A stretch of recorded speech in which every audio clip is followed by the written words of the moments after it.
આજે શ્રી શક્તિ school of innovation દ્વારા અંબાજીમાં પહેલી વખત એક મેરેથોનનું આયોજન કરવામાં આવ્યું છે અને આ મેરેથોનના માધ્યમથી અહીંયા રહેતા પહાડોમાં જેટલા અમારા આદિવાસી એવી ટેલેન્ટેડ છોકરાઓ અને છોકરીઓ છે જેમને આજ સુધી ખબર પણ નથી કે આવી રીતે એમની પણ એક પ્રતિભા છે જે બહાર આવી શકે છે.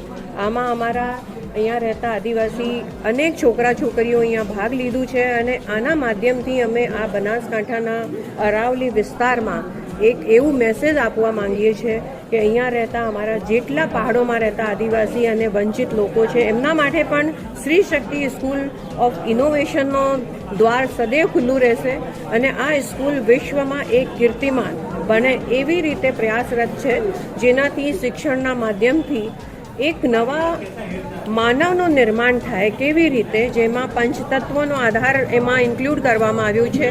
આ સ્કૂલના માધ્યમથી અમે લોકો નેચર વોક છે, પછી તમારું હાઇકિંગ છે, નાઇટ કેમ્પિંગ છે, પછી અહીંયા તીરંદાજી છે, ભાલા છે, હોર્સ રાઇડિંગ છે. આવી રીતે સ્પોર્ટ્સનો ઘણો એક મોટો પ્રમોશન અહીંયા કરવા અમે લોકો જઈ રહ્યા છીએ, જેનાથી આ વિસ્તારમાં રહેતા અમારા બાળકોની સાથે સાથે વિશ્વમાં પણ અહીંયા ભણેલા છોકરાઓ એક કીર્તિમાન સ્થાપિત કરે.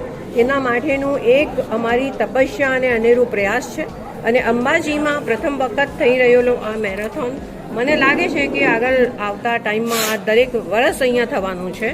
આ મેરેથોનના માધ્યમથી અમે લોકોને સ્વાસ્થ્ય અને ફિટનેસ માટે, જેમ કહેવાય કે સ્વાસ્થ્ય હોય ને શક્તિનો ગઢ અને સ્વાસ્થ્ય જળવાય લોકોનો, એના માટે પણ એક ઉદ્દેશ્ય છે અમારું કે લોકોને એનાથી અમે પ્રેરિત કરી શકીએ.